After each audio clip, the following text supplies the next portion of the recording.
courbons la tête. Dieu bien-aimé, nous te sommes reconnaissants ce soir de cette grande occasion qui nous est donnée de venir de nouveau au nom du Seigneur Jésus. Affronter notre ennemi, ton ennemi, ici sur le champ de bataille, avec la parole, pour le chasser du milieu de ton peuple, afin qu'il puisse voir ce soir, Seigneur, la lumière de l'Évangile. Je te prie d'oindre nos yeux de collyre, pour qu'ils s'ouvrent à la vérité, que nous repartions d'ici en disant dans notre cœur ne brûlait-il pas au-dedans de nous, alors qu'il nous parlait en chemin?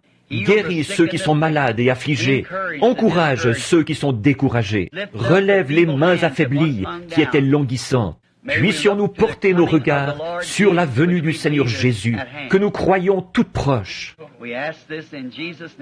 Nous le demandons au nom de Jésus. Amen. Vous pouvez vous asseoir. Je vais tâcher d'être bref ce soir, parce que je sais que beaucoup d'entre vous sont venus de différentes régions du pays pour la réunion, ou sont restés pour ça. Certains de vous, et devront rentrer, auront peut-être un long trajet à faire pour rentrer, et je vous en remercie. Ce matin, j'avais à cœur d'écouter prêcher Frère Neville. Je l'ai entendu prêcher bien des fois, et il n'y a pas une fois où je ne l'ai apprécié. Mais le message de ce matin tombait vraiment à point. Je sais que j'ai été conduit du Seigneur à écouter ça ce matin. Vraiment bien. Je comprends pourquoi vous aussi, vous aimez venir l'écouter. Et il vous sera toujours profitable, j'en suis sûr, de l'écouter. J'ai eu quelques entretiens aujourd'hui. J'essaie de me mettre à jour. Ce matin et cet après-midi, j'en ai encore beaucoup à faire. Et c'est Jéthro, je crois, qui a dit à Moïse à un moment donné, il a dit, la charge est vraiment trop lourde pour toi. Alors, nous avons beaucoup de frères ici qui peuvent s'occuper de vos problèmes. Et ce sont tous des problèmes dignes d'attention et des choses dont il faut vraiment s'occuper. Je vous recommande donc notre pasteur, ou frère Mann, et les autres ministres d'ici qui croient comme nous.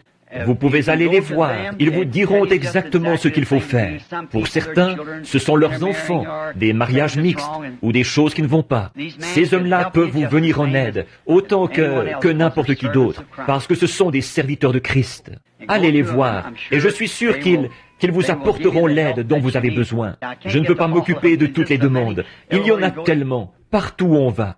La pile est de plus en plus haute, voyez-vous. Et on voudrait s'occuper de toutes, seulement on ne le peut pas. Mais je ne cesse de prier que Dieu, d'une manière ou d'une autre, arrange tout ça pour vous. Maintenant, ce soir, nous voulons prendre dans les Écritures, lire un passage des Écritures tiré de Genèse, chapitre 3. Et revenir un peu sur certaines choses dont nous avons déjà parlé dans le passé. Et nous verrons en repartant si le Seigneur Jésus aura bien voulu ajouter un peu à ce que nous savions.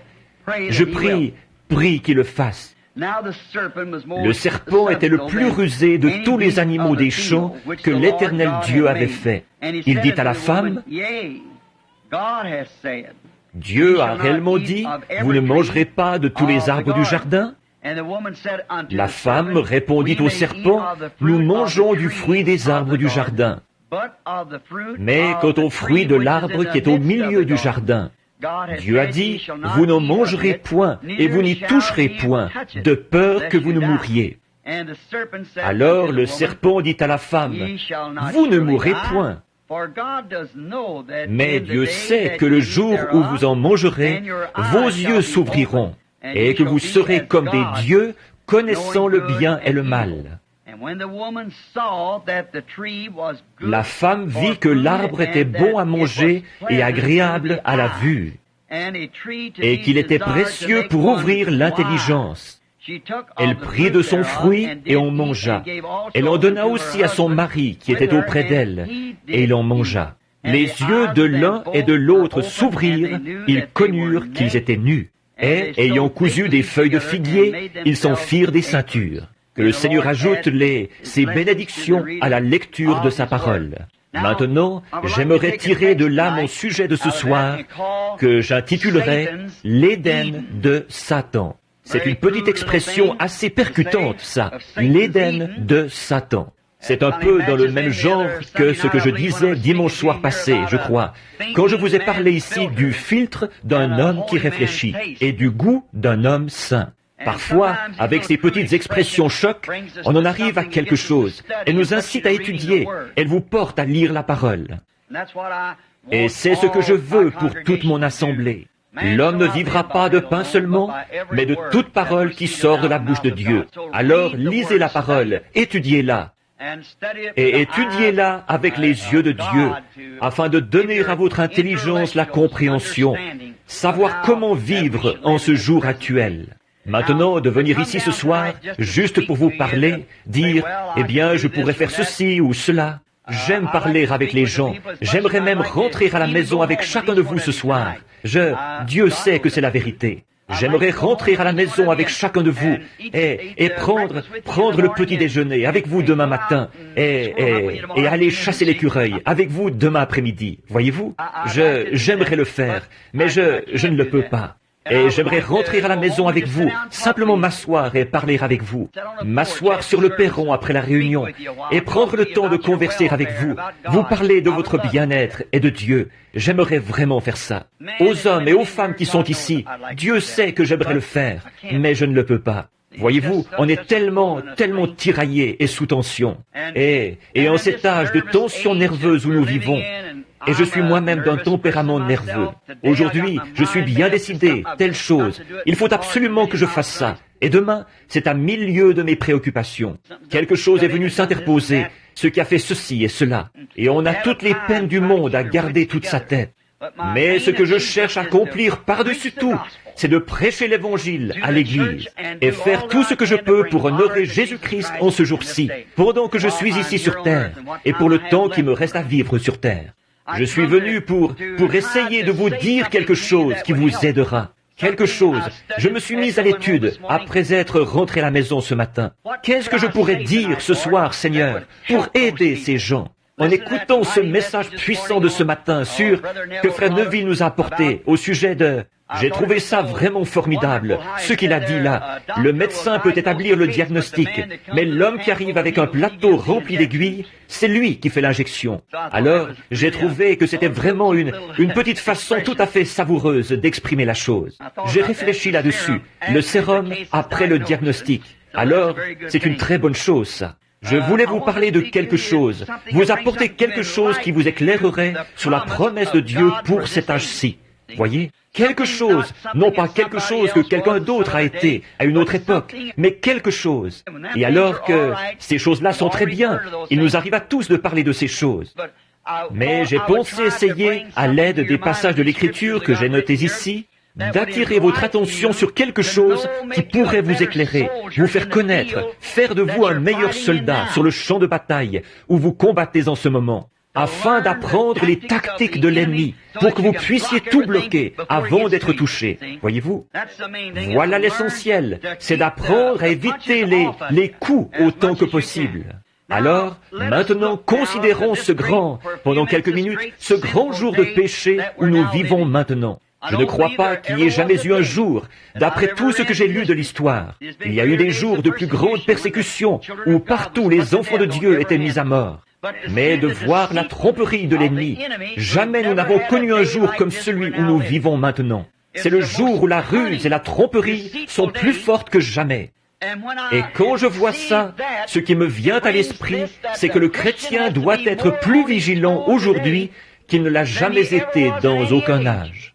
Bon, si on remonte à l'époque où Rome persécutait l'Église, si un chrétien faisait une faute, on l'envoyait à l'arène et on le donnait en pâture au lion ou quelque chose du genre. Quand on découvrait qu'il était chrétien, qu'il le confessait, mais son âme était sauvée parce qu'il était un croyant en Dieu, d'une foi pure et sans mélange, et qu'il avait volontiers scellé son témoignage par son sang, alors que les veines laissaient s'écouler, ou les déchirures de son corps, que le sang s'en répandait, il laissait monter ce cri, avec une foi si loyale, il disait, « Reçois mon esprit, Seigneur Jésus ». Mais maintenant, la ruse du diable maintenant, c'est de faire croire aux gens qu'ils sont chrétiens alors qu'ils ne le sont pas. C'est ça qui arrive. Vous n'avez pas à sceller. C'est un jour de plus grande ruse qu'à l'époque, alors qu'il fallait sceller son témoignage en y laissant sa vie. Le diable a tendu tous ses pièges les plus subtils c'est un trompeur. Et Jésus nous a dit dans Matthieu 24 ce qu'il en serait du jour où nous vivons, le jour le plus trompeur qu'il y ait jamais eu. Tellement proche que cela séduirait même les élus de Dieu s'il lui était possible de les séduire. Maintenant, comparons quelques passages de l'Écriture ou quelques prophéties dont il est fait mention dans la Bible, qui se rapportent à aujourd'hui. Comparons-les avec le jour où nous vivons maintenant. 2 Timothée 3 nous enseigne ceci. Le prophète a dit que de nos jours, il arriverait que les hommes seraient emportés, enflés d'orgueil, aimant le plaisir plus que Dieu. Faites la comparaison, là, pendant un petit instant. Nous allons juste en parler brièvement, parce que nous n'avons pas le temps de tout voir en détail, comme nous devrions le faire. Mais juste pour faire un peu la lumière là-dessus, pour que vous puissiez voir quand vous rentrerez chez vous et que vous étudierez ça.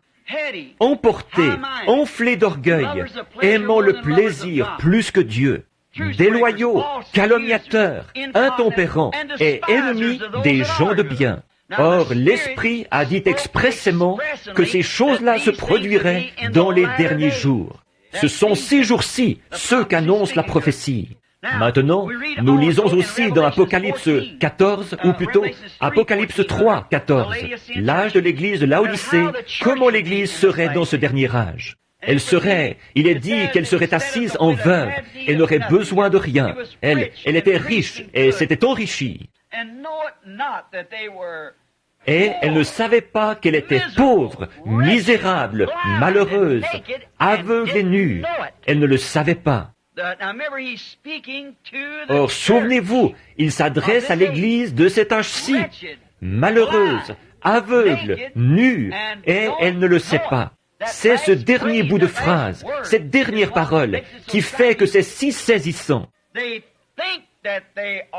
Ils pensent être bien remplis de l'esprit, être fin prêt. L'âge de l'église de Laodicée, c'est l'âge de l'église pentecôtiste, puisque c'est le dernier âge de l'église. Luther a eu son message, Wesley a eu son message, et les pentecôtistes ont eu leur message. Et il est aussi dit, parce que tu es tiède, que tu n'es ni bouillant ni froid. Les émotions extérieures, une conception mentale de l'Évangile. Parce que, il a dit, tu es comme ça, je te vomirai de ma bouche. Autrement dit, cela le rendait malade de voir l'Église dans cet état-là. Et souvenez-vous, ils l'ont vomi, lui. Et il était à l'extérieur de l'Église, cherchant à y rentrer, en ce terrible âge de l'Église de Laodicée. Le Dieu de ce monde d'aujourd'hui, la personne vénérée de ce monde d'aujourd'hui, c'est Satan. Adore Satan sans le savoir. Mais c'est Satan qui se fait passer pour l'Église. Voyez-vous, pour l'Église. Ils adorent Satan en pensant qu'ils adorent Dieu à travers l'Église. Mais c'est la façon dont Satan s'y est pris. Oh, vous dites, mais un instant, nous prêchons la parole. Reportez-vous à mon texte ici de ce soir. C'est Satan qui, le premier, a prêché la parole à Ève. Dieu a dit, voyez-vous, c'est de donner une interprétation fausse de la partie de l'Écriture qui s'applique au jour actuel. Il vous dira que tout ce que Jésus a fait, c'était parfait. Il vous dira que tout ce que Moïse a fait, c'était parfait. Mais quand on en vient aux promesses qu'ils ont données pour ce jour-ci, alors là, ça s'appliquait à un autre âge. Tout ce qu'il a à faire, c'est ça, voyez-vous, c'est d'amener les gens à le croire de cette façon-là. C'est tout. En effet, vous ne pouvez pas en retrancher une seule parole, ni y ajouter une seule parole. Mais c'est ce qu'il fait. Les gens, sans savoir, adorent Satan en pensant adorer Dieu. Nous avons été prévenus de ça par prophétie dans 2 Thessaloniciens. Lisons-le donc. C'est 2 Thessaloniciens, chapitre 2. Prenons-le donc un instant, si je peux le trouver tout de suite. J'aimerais le lire. Je crois que c'est bien 2 Thessaloniciens. J'ai le passage de l'Écriture ici. Dans 2 Pour ce qui concerne l'avènement du Seigneur Jésus et la réunion avec lui, nous vous prions, frères. Bon, voyez-vous, l'avènement du Seigneur et la réunion avec lui. Donc Dieu réunira son peuple avec lui dans les derniers jours. La réunion des gens avec le Seigneur, pas avec l'Église, avec le Seigneur. La réunion avec lui, de ne pas vous laisser facilement ébranler dans votre bon sens et troubler, soit par quelque inspiration, soit quelques paroles ou par quelques lettres qu'on dirait venir de nous, comme le jour du Seigneur était déjà là. Que personne ne vous séduise d'aucune manière, car il faut que l'apostasie soit arrivée auparavant et qu'on ait vu paraître l'homme du péché. L'homme du péché. Regardez bien ce qu'il est là. L'homme du péché, le fils de la perdition. Ça, c'était Judas, voyez-vous. L'adversaire qui s'élève au-dessus de tout ce qu'on appelle Dieu ou de ce qu'on adore, jusqu'à s'asseoir dans le temple de Dieu, se proclamant lui-même Dieu. Cette tromperie de l'Église d'aujourd'hui. Voyez-vous, le fils de la perdition, le diable, le fils de la perdition, le diable. Donc, les gens adorent Satan en ce jour-ci en pensant qu'ils adorent Dieu. Mais ils l'adorent à travers un credo. Des dénominations faites de main d'homme et des credos qui ont fini par entraîner les gens dans la plus grande tromperie que le monde ait jamais connue. Peu importe combien la parole de Dieu, promise pour ce jour-ci, est prêchée et confirmée, ils refusent quand même d'y croire. Ils refusent d'y croire. Pourquoi donc? Nous nous demandons pourquoi. Pourquoi est-ce? Pourquoi refusent-ils d'y croire? Dieu avait dit qu'il ferait une certaine chose, et il l'a fait. Et même là, ils s'en détournent et la rejettent. Tout comme Ève, elle savait que ce que Dieu avait dit, Dieu le ferait. Mais elle s'en est détournée pour écouter ce qu'il avait à dire. Souvenez-vous-en, dans les autres âges, ça a toujours été la même chose. Dans chaque âge, ça a toujours été. Satan cherche à pervertir cette parole, en la présentant aux gens de façon à ce qu'ils voient un autre âge. Regardez, quand Jésus est venu, voyez-vous, Satan était installé dans ce groupe de docteurs juifs, de rabbins et de sacrificateurs. Il essayait de leur dire qu'il fallait observer la loi de Moïse, alors que la parole elle-même déclarait que ce jour-là, le Fils de l'homme allait être révélé. Voyez-vous, qu'il allait se révéler. Alors, leurs efforts tendaient vers ça, pourvu qu'ils gardent les gens religieux et assujettis à la loi de Moïse. Vous voyez ce qu'il a fait? Il essayait de leur dire, cette partie de la parole est tout à fait exacte, mais ce n'est pas cet homme, ce n'est pas la bonne personne.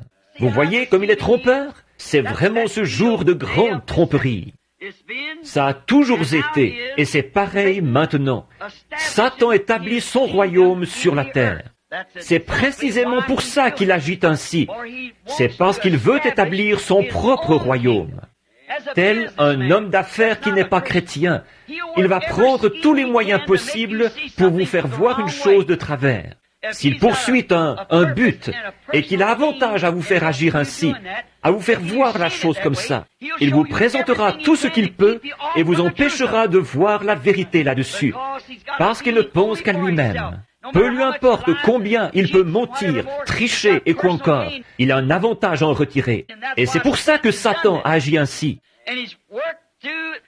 Et pour arriver à ses fins, il s'est servi du ministère, comme Dieu l'avait promis. Or, c'est par une séduction religieuse qu'il a commencé en Éden, et depuis, il a toujours continué comme ça. Non pas en formant un groupe de communistes. Les communistes n'ont rien à voir là-dedans. C'est l'Église qu'il faut surveiller. Voyez-vous, ce ne sont pas les communistes qui séduiraient même les élus. C'est l'Église qui séduirait même les élus. Voyez-vous, ce ne sont pas les communistes. Nous savons qu'ils renient Dieu et qu'ils sont antichristes, bien sûr, en principe, mais l'antichrist, ce n'est pas eux. L'antichrist est religieux, très religieux, et il peut citer l'Écriture et nous la présenter d'une façon tellement claire. C'est ce que Satan a fait là-bas au commencement. Il a tout cité bien correctement. Dieu a dit, vous ne mangerez pas de tous les arbres du jardin. Voyez-vous, il la cite bien correctement. Elle a dit, oui, nous pouvons manger de tous les arbres du jardin, mais il y a un arbre au milieu du jardin dont Dieu a dit qu'il ne fallait pas manger, car ni même y toucher. parce que le jour où nous le ferions, ce jour-là, nous mourrions. Il a dit, « Oh, sûrement que vous ne mourrez pas. » Mais je vais te dire pourquoi Dieu a dit ça. C'est parce que, voyez-vous, il a cité cette vérité, vous voyez? Il a dit, « Alors vos yeux s'ouvriront, et vous connaîtrez le bien et le mal. » Vous serez comme Dieu à ce moment-là, si vous arrivez à faire ça. C'est exactement ça qu'il veut faire, et c'est exactement ce qu'il cherche à faire aujourd'hui, la même chose. Il s'est agi de séduction religieuse au tout début, en Éden, et depuis, ça a toujours été pareil. Du temps d'Adam, c'était de la séduction. Du temps de Noé, c'était de la séduction. Du temps de Jésus, c'était pareil. Et maintenant, c'est pareil. Le même moyen, une tromperie religieuse. Maintenant, si nous remarquons la terre, quand Dieu avait la haute main sur elle, or, quand Dieu avait la haute main sur elle. Ensuite, quand Satan a pris possession en rejetant la parole de Dieu, Dieu, à un moment donné, avait la haute main sur la terre. Il l'a placée sur son orbite, il l'a disposée pour qu'elle soit fonctionnelle. Il a tout fait, il avait la haute main sur elle. Maintenant, nous allons comparer ça avec après, quand elle est tombée aux mains de Satan. Or, Dieu a mis 6000 ans. Il ne lui a pas fallu autant de temps, mais il y a mis ce temps-là. 6000 ans, parce qu'il nous est enseigné qu'un jour au ciel correspond à 1000 ans sur terre. Aussi, c'est en 6000 ans ou en 6 jours que Dieu a fondé la terre. Dieu a mis 6000 ans à la fonder, à l'ensemencer de bonnes semences, et que tout produise selon son espèce. Tout doit être produit selon son espèce. Toutes ces semences étaient bonnes, elles devaient donc produire selon leur espèce. Dieu a mis 6000 ans. Finalement, quand il a eu terminé, et finalement, le quartier général de la terre a été établi dans un lieu magnifique, situé à l'est de l'Éden, appelé le Jardin d'Éden. Dieu a établi le quartier général du monde dans le Jardin d'Éden, en Égypte. C'est à l'extrémité est du jardin que se trouvait le quartier général. Et comme maître des lieux, il a désigné son fils et l'épouse de son fils pour gouverner tout ça. C'est exact, c'est ce que Dieu a fait. Il leur a confié la direction entière. Il pouvait parler au vent et ceux-ci cessaient de souffler. Il parlait à tel arbre et il se déplaçait d'ici à là. Le lion et le loup paissaient ensemble et l'agneau se couchait avec eux. Le mal n'existait pas. C'était la paix parfaite, l'harmonie parfaite. Tout était parfait. Et quand Dieu avait la haute main sur la terre, et remarquez, il avait vu à ce que son monde, il avait vu à ce que tout y fonctionne bien. Il avait vu à ce que tout progresse bien. Tous se nourrissaient de végétaux. Rien n'allait mourir, rien n'allait se gâter, rien n'allait se perdre. Rien, c'était tout simplement parfait. Et, à la tête de tout ça, il a placé ses enfants bien-aimés, son fils et sa fille, un mari et sa femme, pour diriger. Dieu était tellement satisfait, et il s'est reposé de toutes ses œuvres le 7e jour. Et il a sanctifié ce 7e jour, en a fait son sabbat. En effet, Dieu a contemplé l'ensemble, après avoir mis 6000 ans à modeler et à préparer, à créer tout ça. Il a dressé les montagnes, et par les volcans, il a projeté les montagnes vers le ciel, et toutes ces choses qui ont été produites au cours des éruptions. Il l'a fait sécher, et tout était tel qu'il l'avait disposé. Et c'était un endroit magnifique. Il n'y avait rien de comparable à ces glorieux paradis de Dieu, et les dinosaures gigantesques, et tout ce qui s'y mouvait. Tous les grands animaux, ils étaient inoffensifs. Ils étaient doux comme un chaton. Ils étaient exempts de tout. Pas de maladie, pas de peine, pas un seul germe porteur de maladie sur terre. Oh, quel endroit! Les grands oiseaux volaient d'arbre en arbre. Adam les appelait par leur nom. Ils venaient se poser sur son épaule et lui roucouler à l'oreille. Et, oh, quel endroit merveilleux Dieu avait là! Ensuite, il a produit un des attributs qui provenaient de son propre corps. Dieu a des attributs dans son corps. Par exemple, vous êtes un attribut de votre Père. Et si vous remarquez, vous étiez dans le grand-père du grand-père de votre grand-père. Mais là, disons, nous allons nous en tenir à, disons, vous et votre Père. Bon, vous n'aviez connaissance de rien quand vous étiez dans votre Père. Le germe de vie provient du mâle. Le mâle a la cellule de sang. La femme a l'ovule. Donc, Et c'est la cellule de sang qui renferme la vie. Et alors, quand vous étiez dans votre Père, en fait, vous n'en saviez rien.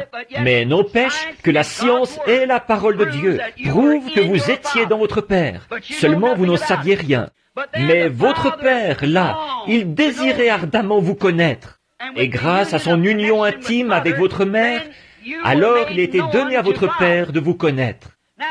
Maintenant, vous êtes l'attribut de votre Père. Vous lui ressemblez, et certaines parties de votre corps ressemblent à votre Père. Or, il en était de même pour Dieu au commencement. Chaque fils de Dieu et chaque fille de Dieu était en Dieu au commencement. Vous ne vous en souvenez pas en ce moment, mais vous y étiez. Il le savait. Et il voulait que vous existiez sous une forme qui lui permettrait de prendre contact avec vous, de parler avec vous et de vous aimer, de vous serrer la main. Ne voudriez-vous pas que votre propre fils, n'est-ce pas un grand jour quand votre fils rentre à la maison et s'assied à table? Quand il revient du champ de bataille ou quelque chose, couvert de cicatrices? Vous allez préparer le dîner, vous allez tuer le veau gras ou quoi encore, et vous mettre en frais pour lui. C'est votre propre chair et votre propre sang. Et il était en vous. À ce moment-là, vous ne le connaissiez pas, mais vous saviez qu'il était là. De même, Dieu savait que nous nous retrouverions ici. Mais ce qu'il a fait, il nous a placés dans une chair pour qu'un contact puisse être établi. Afin que lui puisse établir le contact, il est devenu l'un de nous. Quand il est devenu Jésus-Christ, le Fils de Dieu lui-même, la plénitude de la manifestation de Dieu. Donc, c'était ça le dessein de Dieu, d'exprimer ses attributs dans la communion fraternelle. Quand j'étais dans mon Père, je n'en savais rien. Mais quand je suis devenu son fils et que je suis né de lui, j'étais un attribut, une partie de mon Père. Et vous êtes une partie de votre Père. Et à titre d'enfant de Dieu, nous sommes une partie de l'attribut de Dieu qui était en lui, qui a été fait chair comme lui a été fait chair, pour que nous puissions être en communion les uns avec les autres, comme une famille de Dieu sur la terre. Et c'était ça le dessein de Dieu au commencement. Oui, monsieur, c'est ça que Dieu voulait au commencement. Il avait la haute main sur tout. Il a placé l'homme dans le jardin d'Éden et lui a donné le libre arbitre. Il a dit, « Mon fils, c'est à toi. Quel endroit magnifique !» Dieu était tellement satisfait, là, qu'il est allé se reposer de toutes ses œuvres. Aucun arbre ne produisait des épines ou des chardons. Aucune baie ne poussait sur un arbuste épineux. Tout était parfait. Toutes les semences étaient parfaites. Tout était en parfait état. Alors, quand il est allé se reposer un peu, son ennemi est entré en douce avec sa séduction. Et il a pris le contrôle en donnant à ses enfants une interprétation fausse de son programme. Alors qu'il avait fait confiance à son enfant, comme vous faites confiance à votre fille quand elle sort le soir avec un homme, que vous faites confiance à votre fils quand il doit sortir avec un garçon qui boit ou un garçon qui fume. Voyez-vous? Il avait fait confiance à son fils qu'il ne ferait rien de mal et qu'il resterait fidèle à chacune de ses paroles. Mais l'ennemi est entré en douce, comme le petit malin aux cheveux brillantinés qui sortirait votre fille et qui se conduirait mal avec elle. Ou la femme qui sortirait avec votre fils. Et la même chose, voyez-vous? Il est entré en douce. L'ennemi de Dieu est entré en douce. Il a donné à Ève une interprétation fausse de la parole. Maintenant, c'est par cette chute qu'il a pris possession du jardin d'Éden. Et ce l'est acquis. Il en a pris possession. Et voilà maintenant 6000 ans qu'il règne par sa tromperie. Il séduit les gens, les enfants de Dieu, comme il l'avait fait à ce moment-là. En effet, il leur avait été donné le libre arbitre, leur permettant d'agir comme ils le voulaient. Et croyant qu'ils agiraient correctement, ou espérant qu'ils agiraient correctement. Mais voilà qu'ils n'ont pas agi comme il faut, et ils ont vendu leur droit d'aînesse, comme Ésaü l'a fait, pour ce monde. Et Satan a remporté la victoire, et il en a pris possession. Et il a eu 6000 ans pour construire son Éden, comme Dieu a eu 6000 ans pour achever son Éden à lui. Et c'est par la séduction de la parole, ou des gens, qu'il a maintenant établi son propre Éden sur cette terre, dans le péché. L'Éden de Dieu a été établi dans la justice. L'Éden de Satan est établi dans le péché. Parce que Satan est le péché. Dieu est la justice. Et le royaume de Dieu a été établi dans la justice, la paix et la vie. Et Satan, il établit le sien dans le péché et le péché religieux. Remarquez la façon dont il s'y est pris pour séduire. Sa tromperie. Ça s'est passé comme il l'avait dit. Il avait promis de faire ça. Est-ce que quelqu'un le savait? Prenons dans Ésaïe, si vous voulez, quelques-uns des versets que j'ai ici. Je devrais en citer plus, je suppose. Prenons Ésaïe, chapitre 14, un petit instant, et voyons ce que Satan avait dit ici, un petit instant. Dans Ésaïe 14, nous allons le lire. Observez ce que ce personnage a fait. Ésaïe 14, à partir du verset 12. « Te voilà tombé du ciel, astre brillant, fils de l'aurore. Tu es abattu à terre, toi, le vainqueur des nations. Tu disais en ton cœur, je monterai au ciel. J'élèverai mon trône au-dessus des étoiles, c'est-à-dire des fils, des étoiles de Dieu. Et je m'assiérai sur la montagne de l'assemblée, l'extrémité du septentrion. Et je monterai sur le sommet des nues, et je serai semblable au Très-Haut. » Maintenant, comparez ça ici avec les autres versets que nous avons pris dans Thessaloniciens tout à l'heure, où il disait, il est assis dans le temple de Dieu, s'élevant au-dessus de tout ce qu'on appelle Dieu, jusqu'à être adoré comme Dieu sur la terre. Voilà le Dieu de ce monde dont je vous ai parlé dans ma prédication de dimanche passé. Le voici aujourd'hui avec sa séduction. Cette heure perfide, ce temps terrible où nous vivons, c'est le temps le plus glorieux de tous les âges, parce que nous avons de nouveau devant nous le grand millénium. Nous avons de nouveau devant nous l'Éden. Par contre, nous sommes en plein dans l'âge où toute la séduction et toutes les tactiques qu'il a jamais utilisées et avec lesquelles il a réussi à séduire, il les a toutes rassemblées et s'est donné plus de force. Et le voici maintenant comme Dieu. Alors qu'il prend la place de Dieu, il est religieux. Il peut citer l'Écriture et vous annoncer l'Écriture exactement comme Satan l'a fait à Ève dans le jardin d'Éden. Mais tout ce qu'il a à faire, c'est d'en mettre une seule partie, d'ouvrir cette brèche, par laquelle la doctrine pernicieuse du diable pourra s'infiltrer, comme le filtre de l'homme qui réfléchit, dont nous parlions l'autre soir. Donc, il a dit qu'il s'élèverait au-dessus du Très-Haut. Il monterait au-dessus des nues et des étoiles. Et il s'assiérait là comme Dieu. Il serait au-dessus du Très-Haut. Et il a réussi à mettre ses menaces à exécution. Certainement qu'il a eu énormément de succès à mettre ses menaces à exécution. En effet, dans tous les âges, les gens l'ont laissé déprécier par ses explications la parole de Dieu promise pour cet âge-là. C'est exactement comme ça qu'il s'y est pris. Dans tous les âges, il l'a déprécié par ses explications. À l'époque de Noé, il a expliqué qu'il était impossible qu'il pleuve du ciel, car il n'y a pas de pluie là-haut. Son grand évangile scientifique qu'il a prêché dans le jardin d'Éden, il pouvait envoyer des instruments jusqu'à la lune et prouver qu'il n'y avait aucune humidité là-haut. Seulement Dieu avait dit qu'il y aurait de la pluie. Mais Satan a réussi et il a empoisonné l'esprit des gens par une recherche scientifique qui déclarait que la chose n'était pas faisable. Mais elle s'est faite. Dieu avait dit qu'elle se ferait et elle s'est faite. Effectivement. Maintenant, à l'époque de Jésus, il a fait la même chose. De nouveau, il a empoisonné l'esprit des gens par sa séduction. Voyez-vous, en donnant une interprétation fausse de la parole. Si tu es le Fils de Dieu, maintenant laisse-moi te voir agir en conséquence. Jésus n'a pas fait le bouffon pour lui. Jamais il ne l'a fait. Dieu n'est pas un bouffon. Il n'a pas à exaucer aucune des demandes de Satan. Il n'avait qu'à... Jésus a dit, il est écrit, tu ne vivras pas, l'homme ne vivra pas de pain seulement, mais de toute parole qui sort de la bouche de Dieu. Voyez-vous, il n'avait pas à faire le bouffon à cause de lui. Il n'avait pas à faire du pain. Il aurait pu en faire.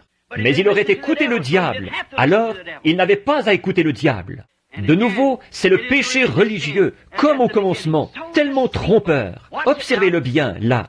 Il ne s'agit pas simplement du vieux péché de tous les jours, de commettre l'adultère et de s'enivrer, et de prendre le nom de Dieu en vain. Il ne s'agit pas de ça. Non. Vous vous souvenez, il y a des années, beaucoup d'entre vous qui venez ici depuis longtemps, vous vous souvenez de ma prédication, quand j'avais prêché sur les désillusions au jugement. La prostituée, elle ne sera pas déçue là-bas. Elle sait où elle s'en va. L'ivrogne ne sera pas déçu là-bas. Le contrebandier d'alcool, celui qui joue à des jeux d'argent, le menteur, le voleur, ce n'est pas lui qui va être déçu, mais c'est cet homme qui pense être dans le vrai. Là voilà la désillusion. C'est cet individu qui est venu dire, « Seigneur, n'ai-je pas prêché l'évangile? N'ai-je pas chassé des démons par ton nom ?» Jésus a dit, « Retirez-vous de moi, vous qui commettez l'iniquité. Je ne vous ai même jamais connu. » Là voilà la désillusion. Voyez-vous, cette tromperie. C'est ce que je ne cesse de... C'est à cause de ça que je suis si mal compris. Ce n'est pas parce que je veux être différent des autres. Je ne veux pas être différent, mais je dois être honnête. J'ai un message et il doit être transmis aux gens. C'est à cause de ça que c'est si mal compris par les gens. Ils pensent que je suis contre tout le monde. Si seulement ils savaient, je suis pour tout le monde. Et je fais tout ce que je peux pour leur apporter la vérité exactement, comme elle a été placée dans mon cœur, et telle qu'elle a été inscrite dans la Bible, ici. Et Dieu prouve que c'est la vérité. Alors, il n'y a rien à faire. Alors, ou bien il la regarde en face, ou bien non. Voyez-vous, ils ne veulent pas voir ce qu'il en est, parce qu'ils ont déjà tout vendu. Ils ont vendu leur droit d'aînesse à une organisation, à une dénomination, une tentative, leur droit d'aînesse, d'aller au ciel en se reposant sur une religion organisée. Et c'est Satan qui est le chef de tout ça. Dieu n'a jamais eu de religion organisée. Jamais. Et ils vendent tout pour ça. Alors un groupe d'hommes, ils interprètent la parole et déclarent qu'elle veut dire ceci et qu'elle veut dire cela. Dieu n'a pas besoin d'interprète. Il s'occupe lui-même de l'interpréter. Il n'a besoin de personne d'autre pour lui dire comment procéder. Il est souverain. Il a dit de quelle façon il procéderait. Et c'est comme ça. Il doit tenir sa parole. Voici les signes qui accompagneront ceux qui auront cru. C'est exactement ce qu'il voulait dire. Tout ce qu'il a annoncé comme devant se produire, il a annoncé ce qu'il arriverait en ces derniers jours, qu'il allait faire certaines choses. Et il les a faites. Il n'a pas à demander à qui que ce soit si c'est le moment ou pas. Il sait quel est le moment et quel est le plan. Maintenant, Satan, ce trompeur, tel qu'annoncé dans Matthieu 24, avec tant de séduction.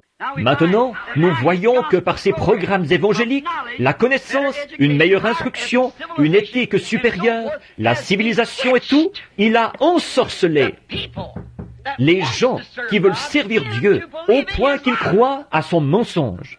Ève ne voulait pas faire ça, mais il lui a montré qu'elle y trouverait plus de sagesse. Elle ne savait pas, elle voulait savoir. Elle ne comprenait pas, mais elle voulait comprendre. Et Dieu lui avait dit de ne pas chercher à comprendre. Comment pourrais-je comprendre aucune de ces choses? Je ne peux pas les comprendre. Je les crois. Je n'ai pas besoin de les comprendre. Dieu, c'est la foi et non la compréhension. Nous croyons ce qu'il a dit. C'est tout. Maintenant, comparez l'Éden de Dieu avec celui de Satan maintenant. Après ces 6000 ans où il a perverti l'interprétation véritable de la parole de Dieu promise pour l'âge. Maintenant, faisons la comparaison et voyons où nous en sommes. Par exemple, ce qu'il a fait à l'Église à l'époque de Christ, de Jésus. Il a essayé d'empêcher les loyaux fils de Dieu de connaître la vérité. Ça, c'est à Dieu. Dieu a placé ses fils ici, ses attributs, pour qu'ils soient en communion avec lui, en écoutant sa parole à lui. Qu'est-ce qui se passerait si votre père vous disait que vous soyez un fils loyal de votre père, et qu'il vous dise, « Mon fils, ne va pas te baigner dans cette eau, parce qu'il y a des alligators dans cette eau. » Et qu'un individu se présente après et vous dise, « Sûrement qu'une belle eau comme celle-là, il n'y a pas d'alligator là-dedans. » Maintenant, qui allez-vous écouter? Si vous êtes un vrai fils, vous allez écouter votre papa. Et pour un vrai fils ou une vraie fille de Dieu, c'est la parole de Dieu qui passe avant tout. Peu importe ce que n'importe qui d'autre peut en dire. Pour eux, c'est la parole de Dieu qui passe avant tout. Il y a du poison dans la coupe, et ils le croient. C'est par la foi en toute sa parole, ces semences, qu'a été produit un Éden de sainteté, d'amour et de vie éternelle. C'est ce que l'Éden de Dieu a produit, la sainteté. Ce qui a été produit, c'est un Éden de sainteté, d'amour, de compréhension, de perfection et de vie éternelle. Voilà ce que Dieu sème, sa parole, sa semence. C'est ce que son Église sera à la fin. Elle sera pareille. Remarquez, voici une pensée. Ne l'oubliez pas. J'y reviendrai à un autre moment ou dans un autre message. Mais vous savez, Dieu a dit que chaque semence produise selon son espèce. Est-ce que c'est bien le commandement de Dieu? Alors, ça sert à quoi qu'un prédicateur ou que n'importe qui d'autre essaye de faire dire autre chose à cette parole? Voyez-vous? Chaque parole de Dieu est une semence. Jésus l'a dit, une semence qu'un semeur a semée. Alors, si Marc 16 est la parole de Dieu, cela produira selon son espèce. Si Malachie 4 est la parole de Dieu, cela produira selon son espèce. Et toutes les autres promesses doivent produire selon leur espèce. Voyez-vous Satan ici, sous son déguisement, lui, il cherche à dire, ça non, ce n'est pas ainsi. Comprenez-vous? Voyez-vous, Satan dit, oh, ça ne s'applique pas à notre jour. C'était pour une autre époque. Ce n'est même pas ça que ça veut dire. Chaque semence doit être produite selon son espèce. C'est la façon dont Dieu a établi son Éden. Pas vrai? Et voici, c'est la façon dont Dieu établit son Église. Chaque parole selon son espèce. L'homme ne vivra pas de pain seulement, mais de toute parole qui sort de la bouche de Dieu. Voyez, Satan, lui, il va prendre autre chose. Mais Dieu a dit, chaque semence selon son espèce. Si la promesse dit, voici les signes qui accompagneront ceux qui auront cru. Maintenant, l'Église dit, adhérez à l'Église, récitez le credo, apprenez le catéchisme. Ces choses-là ne se trouvent nulle part dans la Bible. Mais Jésus a dit, voici les signes qui accompagneront ceux qui auront cru. En mon nom, ils chasseront les démons. Ils parleront de nouvelles langues. S'ils saisissent des serpents ou boivent quelques poisons mortels, cela ne leur fera aucun mal. S'ils imposent les mains aux malades, ceux-ci seront guéris. Quel est l'homme qui oserait nier cela? Voyez, chaque semence produira selon son espèce. Si vous êtes une semence de Dieu, un attribut, un fils de Dieu, alors la parole de Dieu est semée en vous. Voyez? Et alors, quand vous entendez la parole de Dieu, mes brebis entendent ma voix. Elles ne suivront pas un étranger. Vous saisissez? Alors chaque semence est produite selon sa propre espèce. Or, nous voyons que, comme chaque semence produisait selon son espèce, il n'y avait pas de mort dans cet Éden. Il n'y aura pas de mort dans le nouvel Éden. Voyez-vous, il n'y avait rien d'autre que la sainteté, la pureté et la vie éternelle.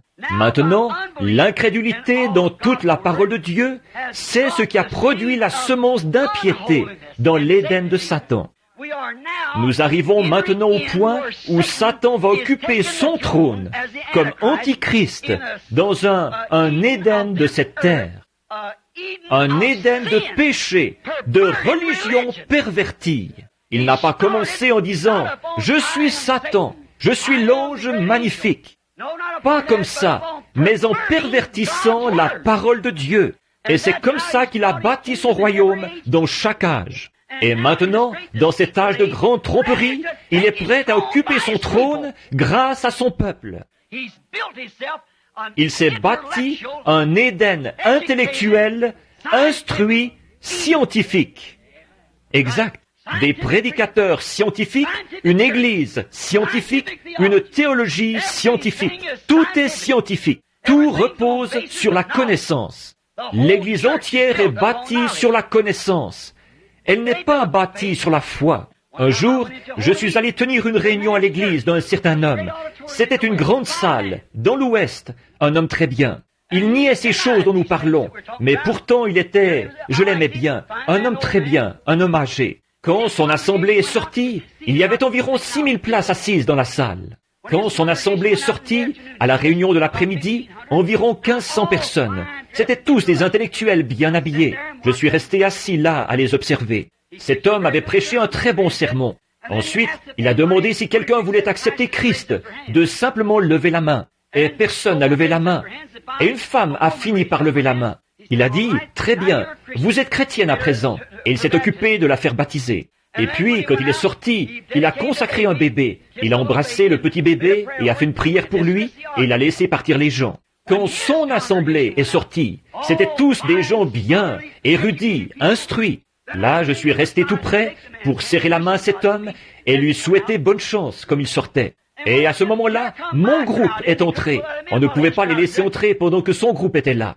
Le mien est arrivé en fauteuil roulant, sur des civières, en camisole de force, des aliénés et tout le reste. Vous voyez la différence? C'est ça. Voilà la chose dont je parle, voyez-vous? Voyez-vous, c'est quelque chose de différent. Alors que, par une connaissance scientifique, vous pouvez produire un évangile compréhensible, par lequel vous, celui qui croit en Jésus-Christ, ne sera pas condamné. Voyez-vous? Mais voici les signes qui accompagneront ceux qui auront cru. Voyez-vous? Il omet d'inclure ça. Voyez-vous? Elle a cru en Jésus-Christ. Elle est sauvée. Si ces signes accompagnent la croyante. Et celui qui entend ma parole, pas juste de déchiffrer les mots, pas de l'entendre avec ses oreilles, mais de la comprendre. N'importe qui peut l'entendre. Une prostituée peut l'entendre et rester une prostituée. Voyez-vous? Un ivrogne peut l'entendre. Un menteur peut l'entendre et rester quand même un menteur. Mais celui qui comprend ma parole et qui croit à celui qui m'a envoyé a la vie éternelle. Et voilà, voyez-vous? Et personne ne peut faire ça à moins que Dieu l'ait prédestiné. Jésus a dit, « Nul ne peut venir à moi si mon Père ne l'attire. Et tous ceux que le Père m'a donnés viendront à moi. » Amen. Tout repose dans la souveraineté et la prescience de Dieu. Il vit seul et il n'y a personne qui lui dit quoi faire. Alors, par l'incrédulité, de ne pas accepter toute la parole de Dieu, c'est ce qui a produit une semence d'incrédulité, d'impiété, de péché, de haine et de mort éternelle dans cet âge de l'Église rempli de péchés intellectuels. Maintenant, avez-vous saisi? En ce jour-ci, alors que le monde entier est religieux, le saviez-vous? Le monde entier est religieux. Et, en cet âge religieux, des grandes églises à tous les coins de rue. Tout ça aboutit à l'adoration de Satan. C'est ici, en plein dans la Bible. C'est exact. Et ces séminaires de théologie intellectuelle, ils ont produit une personne intellectuelle qui a reçu une formation pour savoir comment parler, quoi faire, comment produire des émotions. Et tout, comme de la psychologie, pendant 3 ou 4 ans, pour savoir traiter avec la pensée d'un homme. Voyez-vous, l'Esprit de Dieu n'est pas quelque chose qu'on reçoit par une formation scolaire. C'est quelque chose qu'on reçoit par prédestination, de la main du Dieu Tout-Puissant. Vous ne pouvez pas recevoir vos expériences par une formation scolaire ou par un apprentissage. C'est par la prédestination, de la main de Dieu, et par la prescience de Dieu que vous les recevez. C'est exact. Donc, c'est ce qui a produit ce grand Éden dans lequel ils vivent actuellement. L'Éden d'un monde ecclésiastique. Les églises s'unissent toutes maintenant dans le grand conseil œcuménique. Elles vont former l'église mondiale. Toutes vont se réunir sous un seul chef, alors que Satan sera mis sur un trône. Exactement. Et le dernier appel est lancé pour atteindre l'épouse avant qu'elle n'entre là-dedans. Car une fois là-dedans, elle a pris la marque de la bête et est condamnée. Elle n'en sortira jamais. C'est pour cette raison qu'il est dit, « Sortez du milieu d'eux, mon peuple », avant que tout cela aboutisse là-dedans, avec lui. Voyez-vous? Sortez du milieu d'eux et séparez-vous. Donc la haine, la mort et la séparation éternelle d'avec Dieu dans cet Éden. La convoitise, la souillure, la perversion. Comment? En semant la mauvaise semence. Ça me rappelle la vision que j'ai eue avant que je rencontre les pentecôtistes pour la première fois, de cet homme qui parcourait la terre, habillé en blanc. Vous m'avez entendu la raconter bien des fois. Et quelqu'un est venu derrière lui. Il semait des semences de discorde. Mais il a bel et bien remporté la victoire dans Ève, dans le jardin d'Éden, par la convoitise d'Ève pour le péché. La convoitise pour Ève du péché. Donc, si Ève a eu soif de connaissance, c'était un péché. Et nous, quand nous avons soif de connaissance, que nous voulons avoir un doctorat en philosophie, un doctorat en droit, c'est un péché, ça. Ce sont des déclarations fracassantes, mais c'est la vérité. Peu importe combien c'est fracassant, c'est quand même la vérité. Voyez-vous? D'avoir soif de connaissance, de comprendre. Ce qu'il y a aujourd'hui, c'est que nous ne cherchons pas à établir la parole de Dieu dans le cœur des gens. Nous cherchons à nous établir nous-mêmes. Les églises cherchent à établir la doctrine de l'Église dans le cœur de la personne. Nous avons reçu l'ordre d'établir la parole de Dieu. Paul a dit, « Je ne suis pas allé chez vous avec les discours persuasifs de l'homme, afin que votre foi soit fondée sur la connaissance de l'homme. Mais je suis allé chez vous avec la puissance, avec des manifestations du Saint-Esprit, afin que votre foi soit fondée sur Dieu. » Voilà, l'homme ne doit pas s'établir lui-même. C'est ce que nous trouvons parmi que Dieu fasse quelque chose pour une personne et l'on voit, et vous allez voir tous les autres chercher à imiter ça. Voyez-vous, ils cherchent à s'établir eux-mêmes. Chacun, moi, j'ai fait ceci, moi, ma dénomination, moi, ceci. Ils s'établissent eux-mêmes. Quel est le sujet de notre prédication? Nous-mêmes ou le royaume de Dieu? Établir la parole de Dieu. Retirer l'incrédulité du cœur de l'homme et y établir le royaume de Dieu. Et le royaume de Dieu ne peut pas être établi dans le cœur d'un homme, à moins que Dieu ait conçu cet homme ainsi. Il ne peut pas être établi dans... Et souvenez-vous, ce qui est trompeur là-dedans, c'est que l'homme pense être dans le vrai. Il y a telle voie qui semble droite à un homme. Tout être intellectuel semble être dans le vrai. Comme je vous le racontais un dimanche, il y a quelques semaines, quand je me suis tenu près de mon bébé mourant, Satan était là qui me disait, « Il y a ton papa qui est mort dans tes bras l'autre soir. Il y a ta femme qui est étendue à la morgue. Et ici, il y a ton bébé qui s'en va. Et tu lui as demandé de t'exaucer. Il a baissé le rideau devant toi. Maintenant, et pourtant il est un Dieu bon. Et pourtant tu disais qu'il était un guérisseur. Qui soutient ce que tu disais être vrai, tu as tort. Oh, tout le raisonnement, toutes les facultés mentales ne pouvaient faire autrement que de reconnaître que c'était vrai. Et il avait raison, jusque-là. Et il avait aussi raison quand il a dit à Ève, « Vos yeux s'ouvriront, et vous distinguerez le bien et le mal. Et vous serez comme des dieux à cause de ça, en distinguant le bien et le mal. » En effet, Dieu ne les avait pas encore laissés se rendre compte qu'ils étaient nus. Alors, il savait qu'il distinguerait le bien et le mal. Et il avait raison. Mais vous voyez, c'était contraire à la parole de Dieu. Et c'est pareil pour les ministres qui vont dans les séminaires, apprendre une théologie faite de main d'homme. Ça peut sembler vrai, ça peut être une bonne façon de comprendre la chose, mais c'est faux. Nous n'avons pas besoin de la comprendre, nous la croyons, parce que c'est ce que Dieu a dit, et ça règle la question pour toujours. Toute la chose, c'est comme ça qu'il faut la croire. Oh, combien Ève avait soif d'avoir un doctorat en philosophie. Voyez-vous, combien elle avait soif d'être plus intelligente qu'elle ne l'était. Remarquez la similitude. L'homme et sa femme. Maintenant, remarquez, l'homme et sa femme, tous deux étaient nus dans le jardin d'Éden, l'Éden de Dieu. Maintenant, je vais conclure. J'avais dit que je ne vous garderais que quelques minutes. Regardez. Observez là, alors que je conclus. Maintenant, comparez ceci. La similitude, l'homme et sa femme qui étaient tous deux dans l'Éden de Dieu, complètement nus, et ils ne le savaient pas. C'est que, pourquoi ne le savaient-ils pas?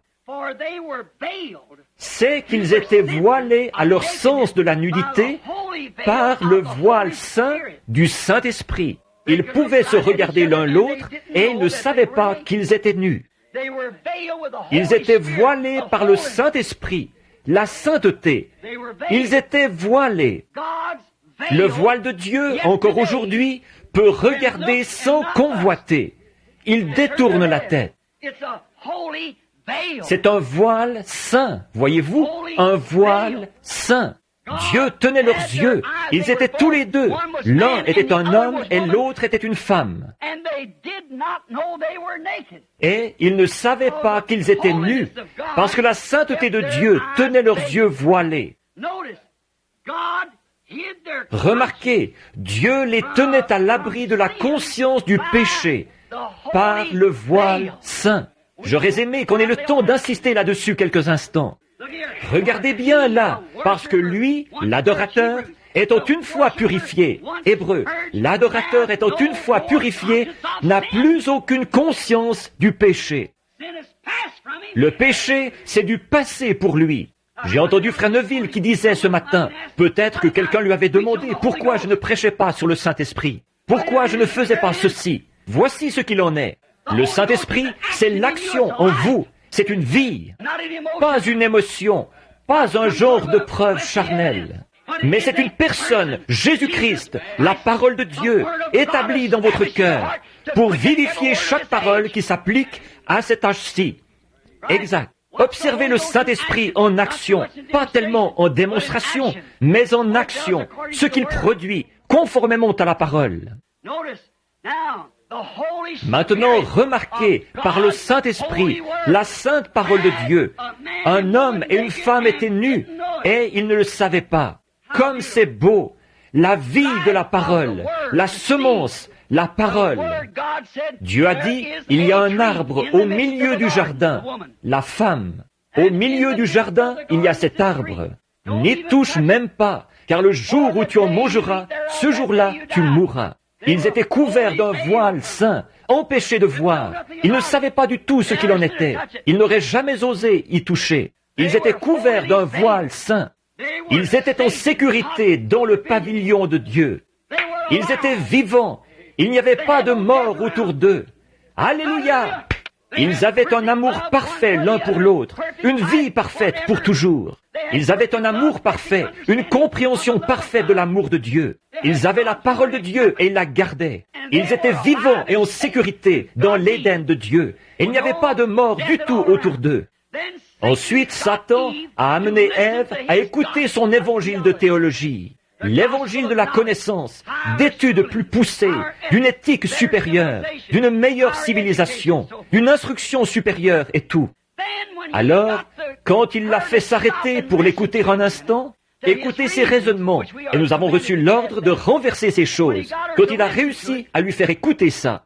Bon, regarde bien, l'Église est ci et ça. Elle est établie depuis tellement longtemps. Nous sommes l'une des plus anciennes églises du pays. Le maire de la ville la fréquente. Peu importe ce que c'est, voyez-vous, si c'est contre la parole de Dieu, soyez contre. C'est votre ennemi. Tout ce qui est contre la parole est votre ennemi. Tout ce qui est pour la parole est votre frère. Il est une partie de vous.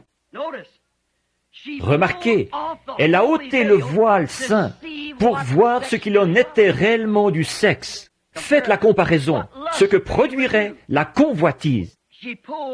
Elle a ôté le voile de sur ses yeux. Cette chose sainte avec laquelle Dieu avait couvert ses yeux. Elle voulait avoir de la connaissance, savoir ce qu'il en était. Alors, elle a ôté le voile pour voir ce qu'il en était. Elle a écouté le diable et remarqué dans quelle position elle s'est retrouvée à cause de ça. Ils ont fait la même chose dans tous les âges qui ont suivi, en acceptant toujours le côté intellectuel. Et maintenant, un royaume de Satan a été bâti, la connaissance, sa semence qu'il avait semée. Et c'est ainsi que le monde est devenu un Éden de mort. Maintenant remarquez, maintenant considérez Apocalypse 3, l'âge de l'église de Laodicée. Pensez-y, maintenant remarquez. Elle, Ève, est la reine de Satan. Voyez-vous, Satan, le serpent, est allé vers Ève avant qu'Adam aille vers elle. Voyez, c'est exact. Alors, il l'a séduite. Voyez-vous, donc Satan, le serpent, a été le mari d'Ève avant qu'Adam l'ait jamais connue. Voyez-vous, il l'a séduite. La Bible dit, et c'est là qu'elle a su qu'elle était nue. Voyez? Maintenant, considérez l'âge de l'église de Laodicée. Elle, Ève, est assise, la reine de Satan. Elle est riche en biens de ce monde, aveugle, nue de nouveau, et elle ne le sait pas, exactement comme dans l'Éden de Dieu. Mais maintenant, ce n'est pas parce que le voile saint couvre son visage, mais plutôt le voile de la convoitise. Voilà qu'elle a ôté le voile saint de Dieu, et elle s'est couverte d'un voile de connaissance pour convoiter. Et maintenant, elle a un voile de convoitise qui la rend aveugle, inconsciente que c'est un péché. Elle est nue dans la rue et elle ne le sait pas. C'est une prostituée dans la rue. Les femmes en short, aux yeux de Dieu, ce sont des prostituées et elles ne le savent pas. Remarquez, considérez les femmes de chez nous. Bon, si vous voulez connaître l'état de l'Église, observez la conduite des femmes. Elles représentent toujours l'Église. dans l'Éden de Satan, du péché et de l'incrédulité, une perversion religieuse, un royaume perverti. Au lieu d'opter pour la parole de Dieu, ils ont opté pour le savoir intellectuel de l'homme. Au lieu d'opter pour l'Église, ils ont opté pour l'organisation. Et ils sont en train de tout soumettre à un seul chef suprême. Maintenant, remarquez, perverti de son état d'innocence, maintenant, ne manquez pas ceci. L'Église, avec ce voile de la convoitise sur elle, remarquez où ça l'a menée. Ça l'a pervertie. Elle est passée de l'innocence à la connaissance. Voyez? Avec le voile saint, elle était innocente. Avec le voile de la convoitise, elle est connaisseuse. Elle sait que c'est agréable. Elle sait ce que ça procure. Voyez-vous? C'est un fruit, un arbre précieux qui ouvre l'intelligence. Voyez? Elle s'est pervertie en passant de l'innocence à la connaissance, de la sainteté à la souillure et à la convoitise, et de la vie à la mort. Ce royaume doit mourir. Ce royaume va mourir. Le Dieu du ciel l'exterminera de la face de la terre. Remarquez, dans cette perversion, voilà que l'homme est devenu femme et que la femme est devenue homme. Et ils ne le savent pas. Un produit très représentatif de l'Éden de Satan. Si vous regardez dans la rue aujourd'hui, nos gens modernes, remarquez, c'est Ève que Satan a utilisée pour faire pécher Adam par le pouvoir de sa convoitise. Maintenant, c'est pareil. Elle fait la même chose aujourd'hui. Remarquez, les cheveux coupés, le visage fardé, des vêtements sexy. Voyez-vous?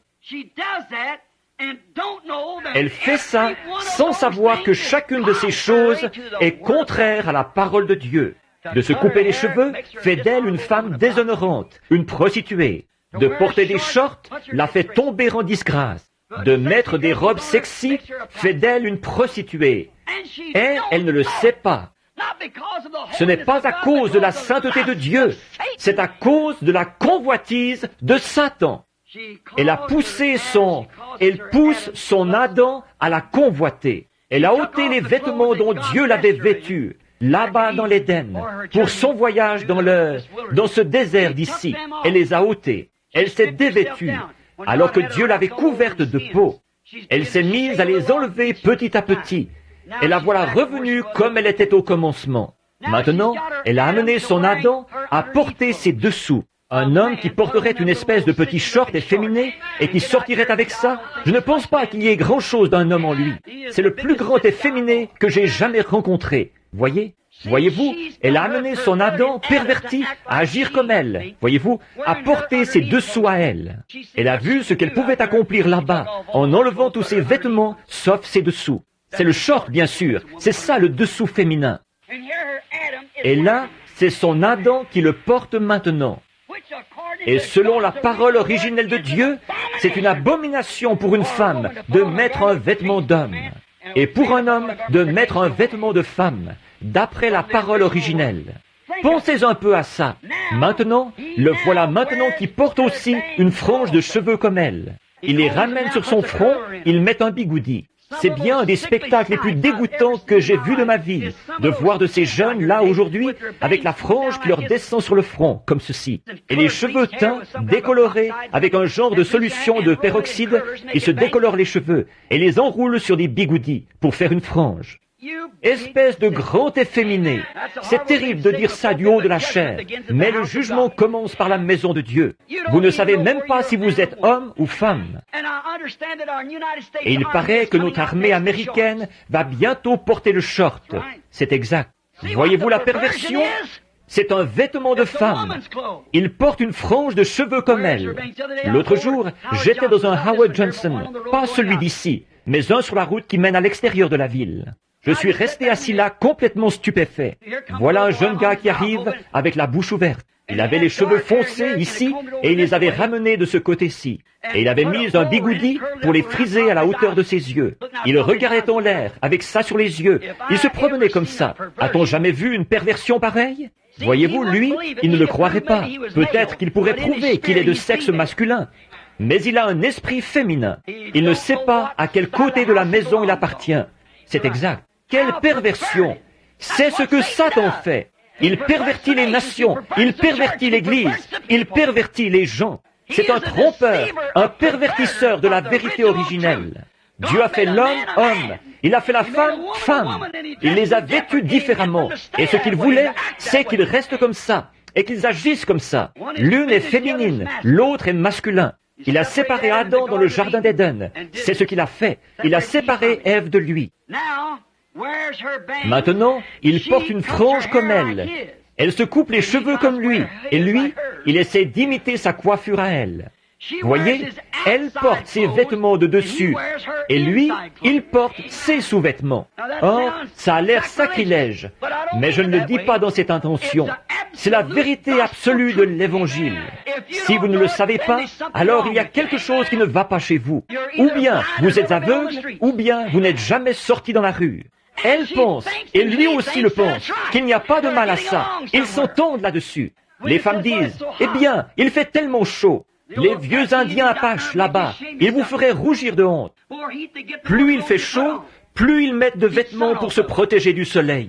Ça les fait transpirer, et comme ça, ils ont un système de climatisation pendant qu'ils marchent. Voyez, ils restent en plein soleil. Vous ne pourriez pas le supporter du tout. Vous seriez couvert de cloques, vous brûleriez. Mais vous voyez, c'est ce qu'ils appellent une instruction supérieure. C'est ce que la science moderne a produit. Oh là là, la voilà nue, dans la Odyssée, et elle ne le sait pas. Elle était nue dans l'Éden. Voyez-vous la similitude entre les deux royaumes? L'un est celui du péché et de la mort, l'autre c'est la vie et la justice. Là-bas, elle était couverte d'un voile saint. Ils étaient tous deux nus, ils ne le savaient pas. Ils n'en savaient rien, parce qu'ils étaient voilés par l'Esprit de Dieu. Et ici, ils sont voilés par la convoitise, et ils se regardent l'un l'autre pour... Voyez-vous, Adam pouvait regarder Ève, et il ne savait pas qu'elle était nue. Mais maintenant, avec ce voile de convoitise, elle ne se rend pas compte qu'elle est nue, mais elle le fait sous l'empire de ce voile de convoitise, pour que les hommes la regardent. Ça ne peut pas être dans un autre but que celui-là. Vous ne le croyez pas, mais c'est quand même ce que vous faites. Et les hommes regardent. Et en constatant l'étendue de votre pouvoir d'attraction, il s'est mis à porter lui-même certains de vos vêtements. Oh, quelle perversion! Quel âge! Quel temps que celui où nous, comme il est trompeur! Oh, toutes ces choses! Et ils ne le savent pas. Il y a un esprit complètement perverti dans l'homme. L'homme est voilé par la convoitise de Satan et la femme aussi. C'est un esprit satanique d'une grande société. Voyez-vous, ils ne le savent pas, mais ils sont une organisation. Les femmes qui portent des shorts font partie d'une organisation. Les hommes qui s'habillent comme ça font partie d'une organisation. Je vais vous en donner le sigle, BSS, Big Sister Society. Alors, c'est de ça qu'ils font partie. Ils vont là, une société de grands efféminés, avec un genre de petits pantalons, une espèce de gros spécimen tout déformé, l'air malpropre. Les hommes, vous n'êtes peut-être pas d'accord avec moi là-dessus, mais c'est la vérité. Vous avez été pervertis, et vous ne le savez pas. Vous n'agissez plus comme des hommes. Voyez-vous? Ils deviennent tellement mous, et leurs fils, on dirait que ça ne vaudra plus rien. Les hommes et les femmes aussi. Ils sont une société. Il y a là une organisation. Comment ça? Jean, le voisin d'à côté, il a porté des shorts. Alors pourquoi pas moi? Louiselle voulait que j'en porte, parce que Jean, le voisin d'à côté, en a porté. Eh bien, si Suzy Jeanne peut en porter, Marthe Jeanne peut en porter aussi, ou Suzy Lou, ou quel que soit son nom, voyez-vous. Voyez-vous, c'est une société, c'est une organisation. Vous en faites partie spirituellement, et vous ne le savez pas. Et si c'est bien ça, et nous le voyons, c'est bien ça, alors vous êtes donc aveuglés. Vous êtes aveuglés devant ces dénominations auxquelles Satan vous a fait adhérer par ses ruses. C'est une perversion de la parole originelle de Dieu et de son royaume et de son plan pour ses enfants. C'est Satan qui a entortillé les hommes et les femmes, les entraînant dans ces choses, et ils ne le savent pas. Un perverti. Ce n'est plus un fils de Dieu, une frange qui lui descend sur le visage, en short, il se promène comme ça dans la rue. Un fils de Dieu? Un diacre à l'église? Un pasteur à la chaire? Non, ce n'est pas un fils de Dieu. Il n'est jamais passé dans le filtre de la pensée de Dieu. Il ne porterait pas ses vêtements de femme. Certainement pas. Et elle ne porterait pas des vêtements d'homme non plus. Voyez-vous? Ce n'est pas un fils de Dieu. C'est un fils de Satan et une fille de Satan. Pénible à dire. Satan a réussi à pervertir et à prendre possession de ce monde, à en faire son royaume. Les hommes ont été placés ici avec le libre arbitre, leur permettant de choisir eux-mêmes le genre de vie qu'ils voulaient mener. C'est comme ça qu'on peut voir ce qu'il y a dans votre cœur. Voyez, votre voix, savez-vous une chose? Vos actions parlent tellement fort qu'elles étouffent votre voix. Si je vais voir un homme et qu'il dise « Oh, nous sommes tous chrétiens, nous sommes membres de l'Église » et des photos de stripteaseuses accrochées partout dans son bureau, il aurait beau me dire n'importe quoi, je saurais à quoi m'en tenir. Vous aussi. Une femme qui se dit chrétienne alors qu'elle a les cheveux courts? Non, non. Vous savez bien que non, voyez-vous. Oui, monsieur. Elle se dit chrétienne alors qu'elle se maquille, qu'elle se farde, qu'elle porte des shorts. Elle se dit chrétienne? Vous savez bien que non. La parole de Dieu vous enseigne que ça ne peut pas être le cas. La parole dit qu'elle ne peut pas être chrétienne et faire ça. Elle est même déshonorante et tout. Est-ce que Dieu mettrait quelque chose de déshonorant dans son royaume? Non, monsieur, pas du tout. Non, monsieur. Elle manifeste elle-même le désir qu'il y a en elle. Vous ne pouvez pas faire manger une colombe avec une buse. Pas du tout. La colombe n'a pas de bile. Elle ne peut pas manger de la vieille charogne. Si elle en prenait une bouchée, ça la tuerait. Et elle le sait. Mais une buse peut manger presque tout ce qu'elle veut. Voyez, de la bile, elle en a amplement. Vous voyez, on constate que c'est pareil pour le monde d'aujourd'hui. Même chose. Ils sont nus, aveugles et ils ne le savent pas. Satan y est parvenu en se servant de la convoitise de la femme qui désirait la connaissance, le sexe, et elle a fait ce choix de son propre gré. Maintenant, remarquez, cette Ève qui a entraîné Adam dans le mal. Et c'est la femme qui a enlevé ses vêtements avant que son Adam enlève les siens. Voyez, c'est la femme, toujours. Ça a toujours été. C'est encore pareil. C'est l'Église qui détourne l'homme du droit chemin. C'est l'Église, voyez-vous, qui détourne l'homme qui veut être un fils de Dieu. C'est la femme, l'Église, pas la Bible, Dieu. Car la Bible, c'est l'homme. Oh oui, la parole a été faite chair, et il était un homme.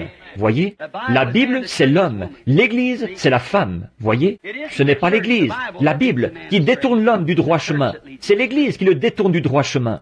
C'est à cause de l'Église qu'il s'est retrouvé nu, pas à cause de la Bible. Voyez, absolument pas. La Bible lui dit qu'il est nu. Oui, monsieur. Maintenant, remarquez comment, par le sexe, le désir sexuel, elle avait soif de connaissance, de savoir ce qu'il en était de ceci, et comment, si ce fruit était bon ou pas. Et c'est ce qu'elle a fait. Mais un jour, Dieu en reprendra possession par un homme. Il a été livré par une femme, mais il a été racheté par un homme. L'homme, Jésus-Christ, qui est la parole. Et alors, qu'est-ce qu'il y aura? Remarquez en terminant. Il n'y a pas longtemps, ici, j'ai fait cette déclaration. Il me reste encore 4 ou 5 pages là, mais de passages de l'Écriture et tout, auxquels je voulais me référer. Mais écoutez, terminons en disant ceci. Souvenez-vous, ici, il n'y a pas longtemps, je vous ai apporté un enseignement sur les 7 trompettes, la fête des trompettes et tout. Et j'ai dit, il y a une fête du 8e jour. Alors, le 7e jour, ce serait le dernier, ce serait le millénium. Mais il y a une fête du 8e jour. Et si c'était le 8e jour, et qu'il n'y a que 7 jours, on se retrouverait de nouveau au premier jour. On reviendrait au premier jour. Alors, une fois le millénium terminé, alors il y aura de nouveau un Éden qui sera établi. Le grand royaume de Dieu aura été regagné. En effet, Jésus a lutté jusqu'au bout contre Satan dans le jardin de Gethsémane. Et il a regagné l'Éden. C'est ce qu'il est parti préparer dans le ciel pour revenir ensuite. Là-haut, dans le ciel, il a dit que votre cœur ne se trouble point. Quand il était ici sur terre, il a dit, vous les Juifs, vous avez cru en Dieu. Bon, je sais que j'ai mauvaise réputation, il a dit, et il me traite de ceci, cela et autre chose. Mais vous avez cru en Dieu, et comme vous avez cru en Dieu, croyez aussi en moi. Il était Dieu manifesté, voyez. Croyez aussi dans la maison de mon Père, il y a plusieurs, ou dans le plan de mon Père, dans les projets de mon Père, il y a plusieurs palais. Je vais aller préparer une place. Regardez quelles en sont les dimensions. 1500 000 carrés. Dites, où est-elle? Il est parti la préparer. Il est un créateur. Il crée tout cet or. Les rues sont transparentes. Il est un créateur. Il prépare une place. Dans Apocalypse 21, il a dit, « Et moi, Jean, je vis descendre du ciel, d'auprès de Dieu, la ville sainte, la nouvelle Jérusalem. » La mer n'était plus. Le premier ciel et la première terre avaient disparu. Nos premiers cieux, qu'est-ce que c'était? C'était le millénium.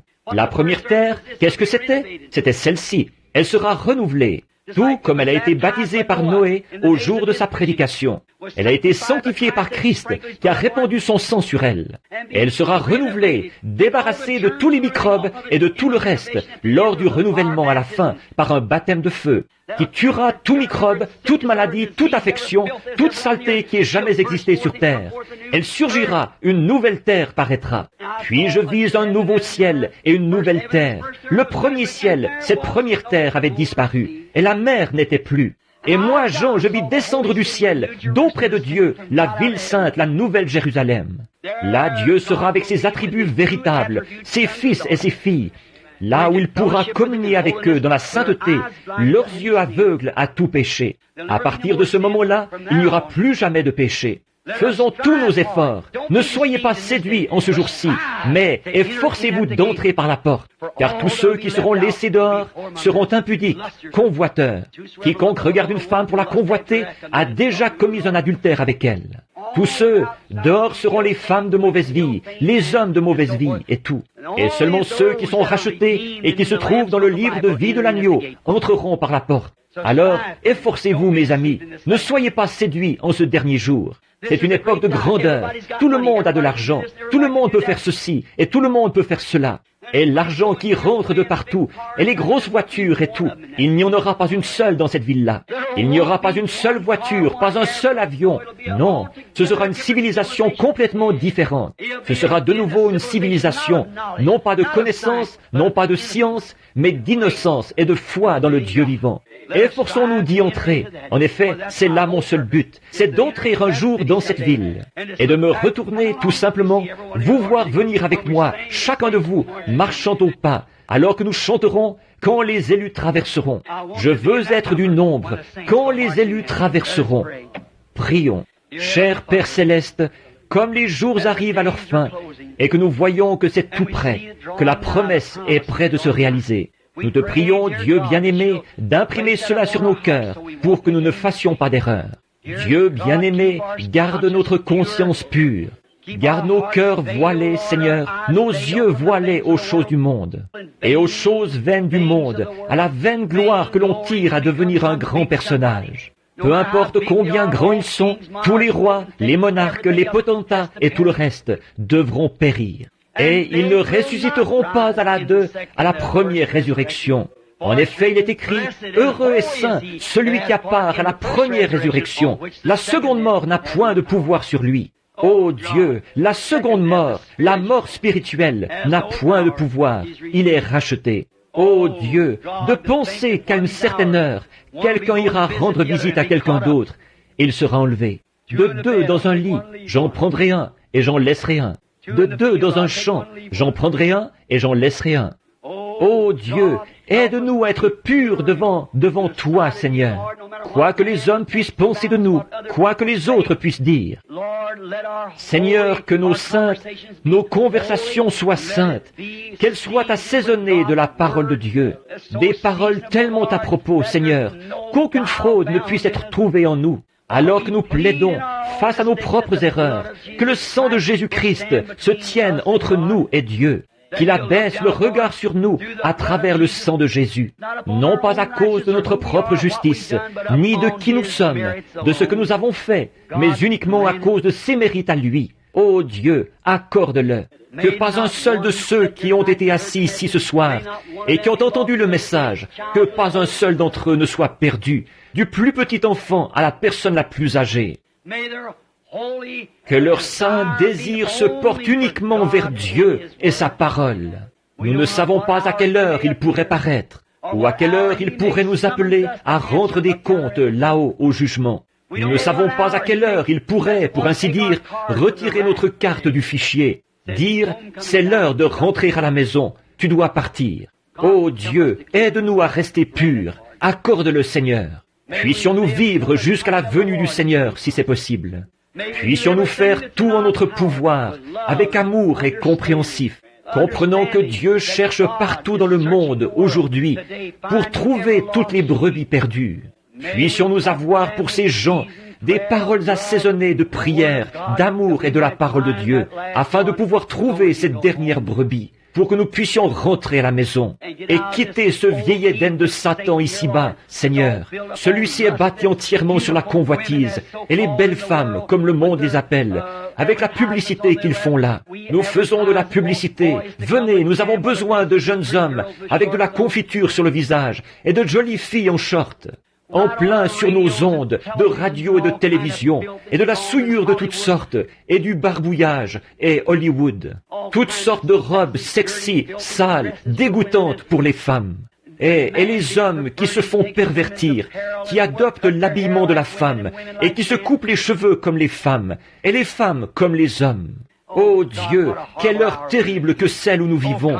Oh, viens, Seigneur Jésus. Viens, viens Seigneur, purifie-nous par le sang, éloigne de nous toute souillure et toute fraude, que nous vivions Seigneur, que nous vivions sous le sang, constamment devant toi, c'est le désir de notre cœur et notre prière sincère. Dieu bien-aimé, posé sur cette est où c'est la chair ce soir, où l'évangile a été apporté. Seigneur, des mouchoirs et des petits paquets destinés à ceux qui sont malades et affligés ont été posés ici. Que la prière de la foi, Seigneur, jaillisse de notre cœur maintenant devant toi. Aussi, Seigneur, s'il y a quelque impureté en nous, Seigneur, prends, emmène-nous au jugement maintenant. Nous implorons ta miséricorde. Montre-nous où nous agissons mal, Seigneur, pour que nous puissions demander que le sang soit appliqué pour nous purifier.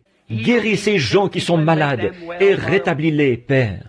Où que ce soit, où qu'ils aillent, qu'il en soit ainsi, Père. Donne-nous de te servir avec détermination, toi et toi seul. Accorde-le, Seigneur. Accorde un voyage en toute sécurité à ces chers gens qui rentreront chez eux. Merci d'avoir guéri les gens. Le petit garçon de sœur Shepherd et de frère Shepherd qui s'est blessé à bicyclette, je prie qu'il n'y ait aucune suite fâcheuse. Le petit garçon qui roulait à bicyclette, je prie que tout aille bien pour lui. Nous te remercions pour la guérison de ces autres personnes que nous t'avons demandé.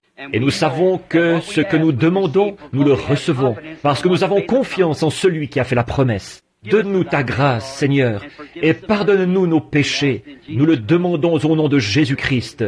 Amen. L'aimez-vous? Le croyez-vous? En avez-vous par-dessus la tête du royaume de Satan? Croyez-vous que ce sera bientôt le millénium? Son millénium à lui? Le sien? Son Éden à lui?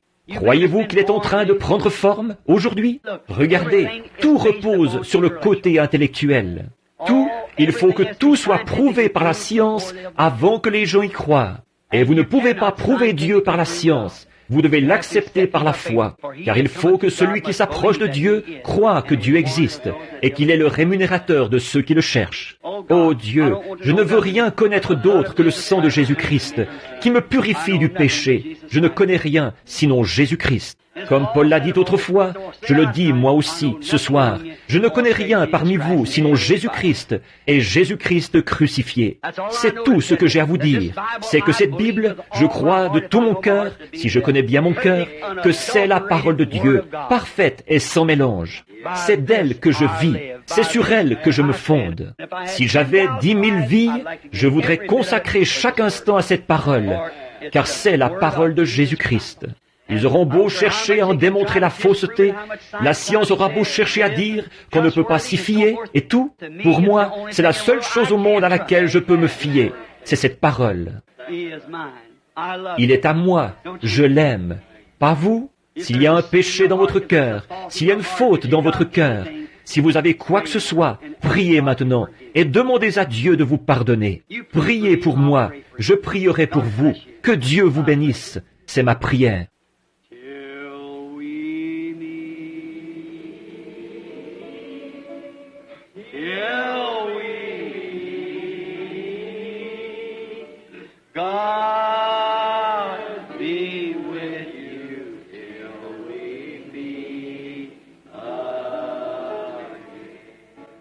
Vous aimez-vous les uns les autres?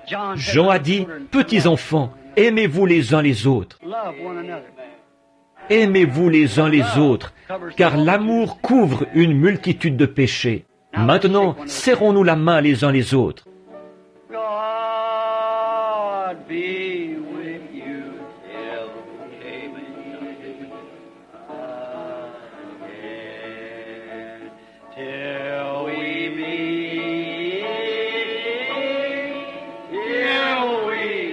Maintenant, soyez bons les uns vers les autres. Soyez bons vers tout le monde. Conduisez-vous correctement vers votre prochain. Demeurez sans tâche jusqu'à ce que Jésus vienne.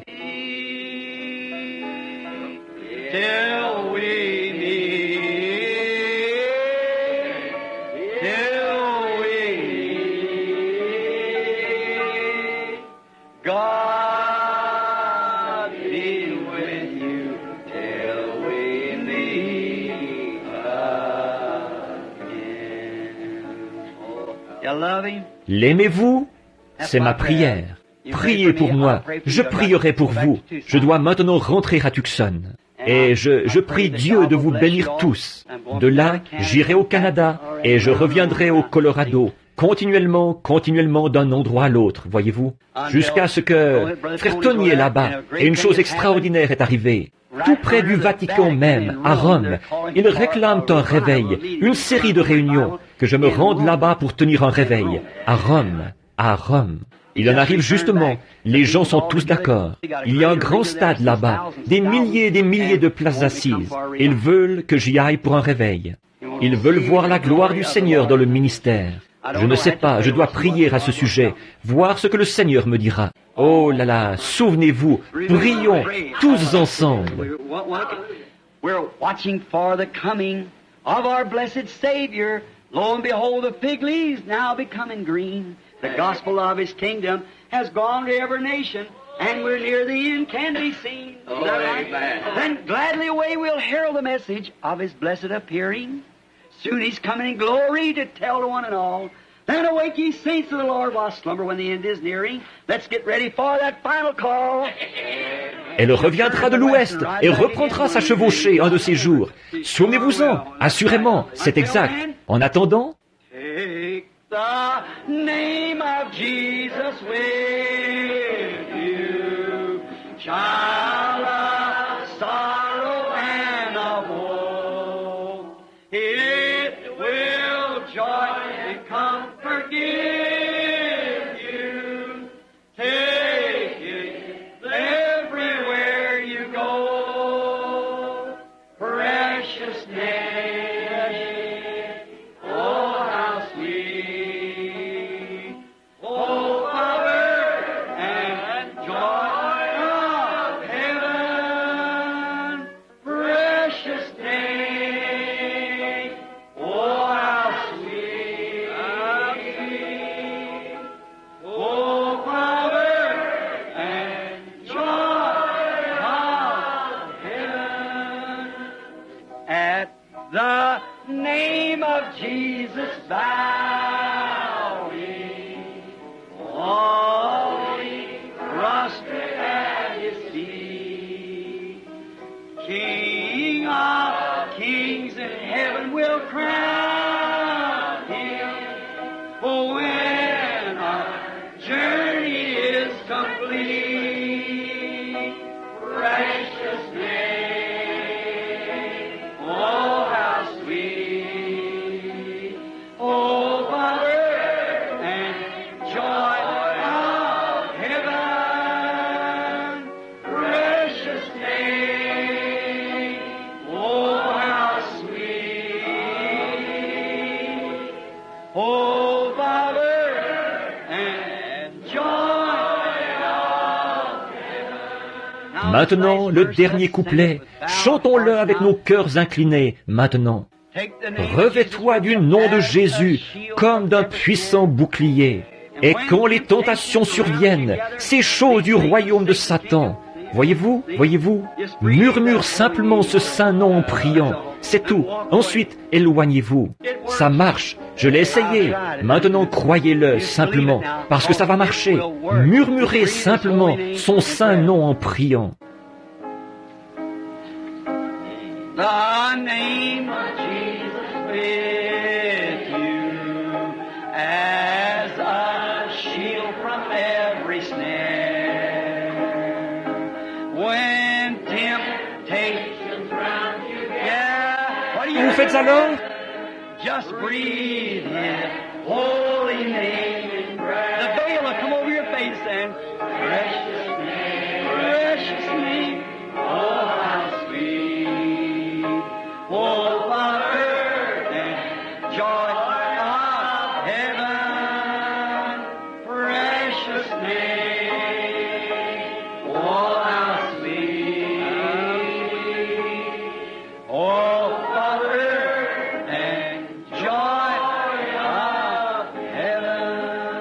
Maintenant, courbons la tête pendant que je demande à Frère Biller, au fond, de venir sur l'estrade.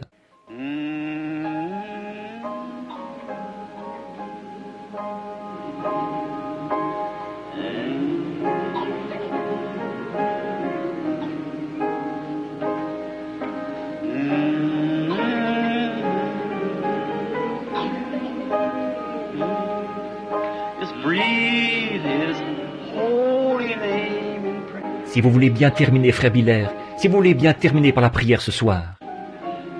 Precious name,